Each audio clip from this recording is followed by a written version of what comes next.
We left off yesterday where Yosef reveals himself to his brothers, and he's trying to put them at ease, to console them.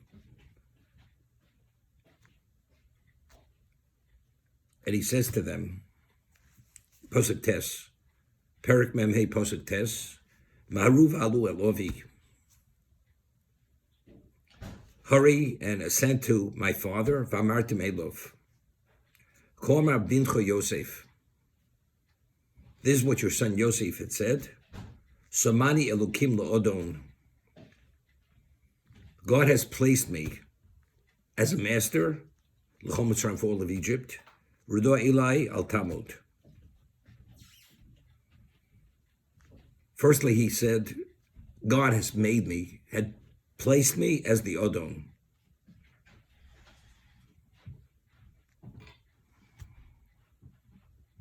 It's an interesting word, Somani. God has placed me.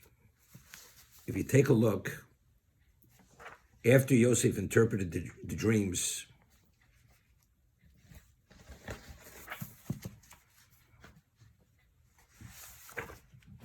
and he appoints him and he gives the solution.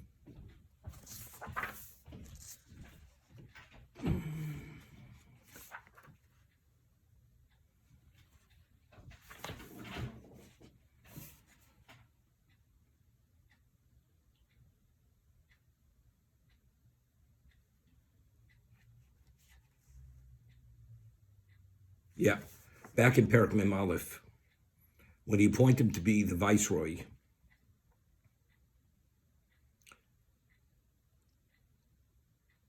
he had him ride in the adjacent chariot or coach, and he put him, right? He put him over all of Egypt.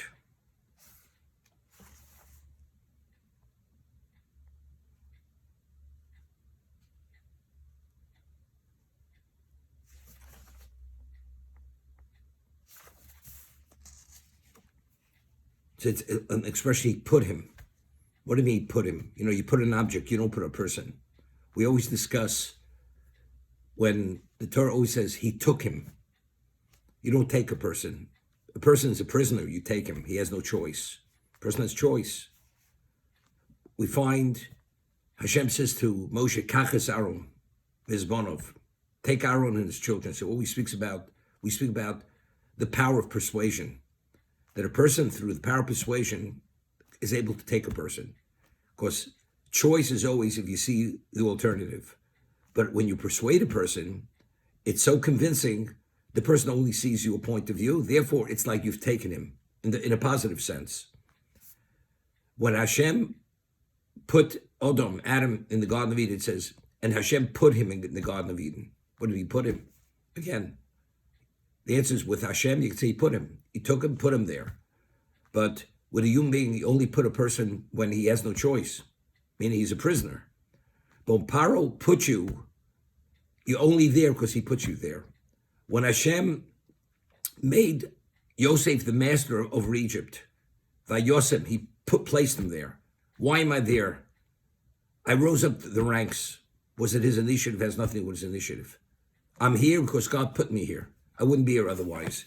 So the word he uses, Vayisimeni, Samani Elokim Lo'odon L'chol Mitzrayim. That's firstly, Samani. And he's attributing it to God. Why? A person who believes that he's able to do because he's in a certain position, even if you think so, as the Gemara says, Rabbi Yochanan ben Zakkai said to his students, he was crying before he passed away. He says, a mortal king, even he wants a homage, he may not be able to because he may die before he's able to do it.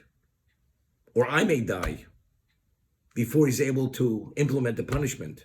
But Hashem, if he doesn't punish you in this world, he can punish you in the world to come. Samani Elokim Lo'odon. Yourself, you may be a master, but who says you can live till tomorrow? Who says you're going to be able to implement, to carry out, and be effective, and be able to accomplish what you think you're going to be able to accomplish? You know why? Because Samani Elokim. Because why am I in this position of master? Because God put me here. And why did God put me here? To provide as I'm meant to provide. So this is a guarantee. This is not relating to me, myself. Therefore, he uses the term Samani Elokim. God put me here. And therefore, that I am master, that master has value. And I'm going to be able to carry it out to its fullest, whatever is within the position of master. Now, the next pasuk is important. When Yaakov raised his children in Choron, we say it was like miraculous.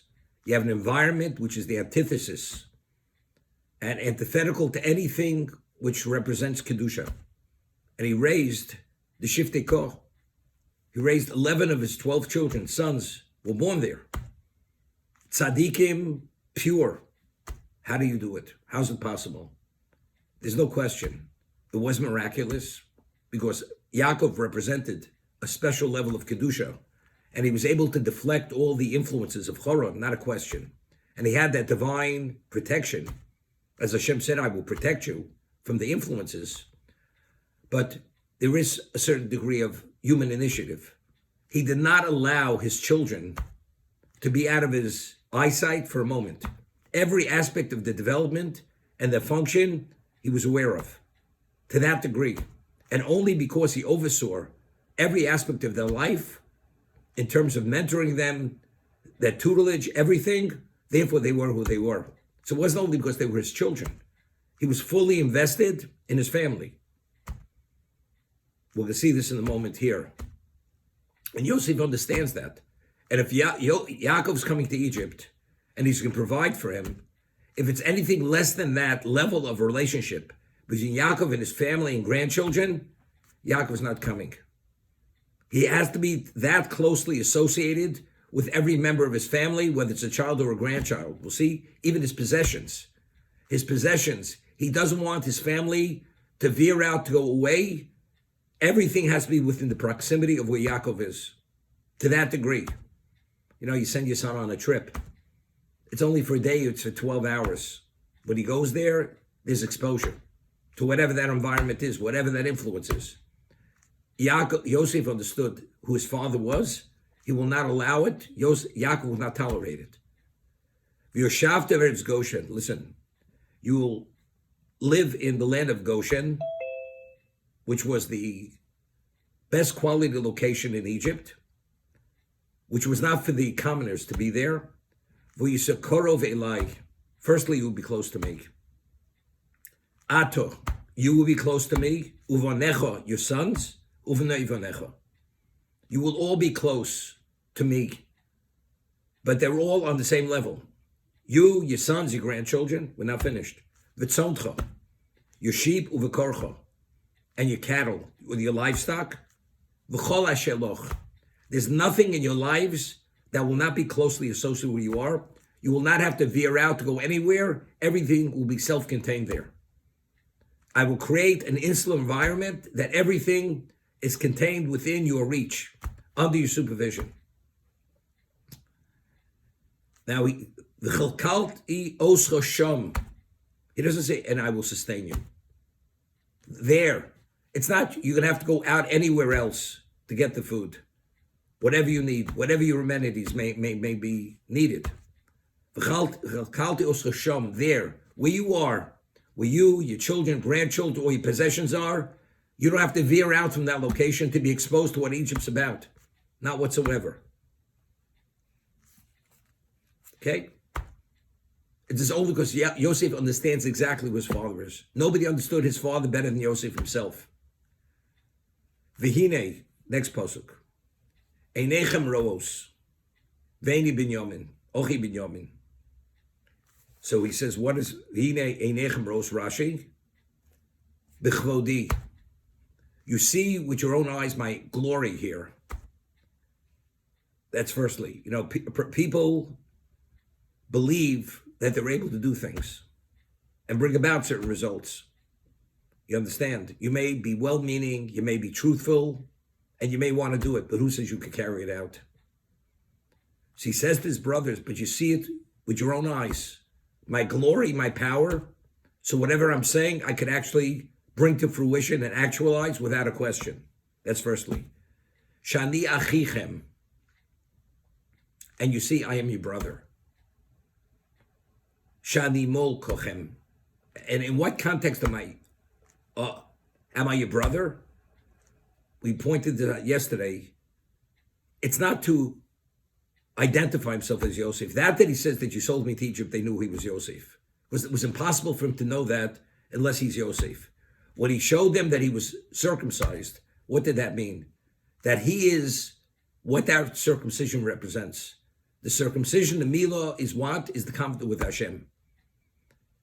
You see yourself where I am, spiritually speaking. So therefore, when you're going to share with our Father all that I will provide and how it will be provided, you understand from what vantage point am I coming. You see yourself where I'm at, spiritually speaking.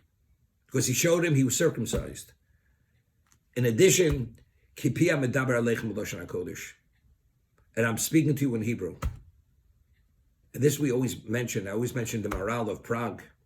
The Gemara cites a posuk in the Navi says that because the Babylonians destroyed the Beis Hamikdash, there will not be a remembrance, a trace of the family of Nebuchadnezzar.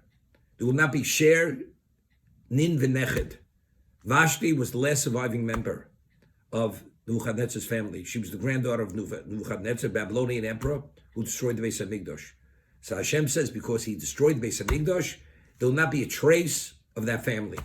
And Vashti was the last member of that family, was killed. And the Gemara says, and there will not be the language. The language, there won't be a trace of that language, the Babylonian language. So Tosas asks a question over there. Till today, they still speak Babylonian. So what do you mean the language will be forgotten? There won't be a trace of the language. So Tosas asked the question, and Tosas answers that there was a dialect that was spoken by the royal family.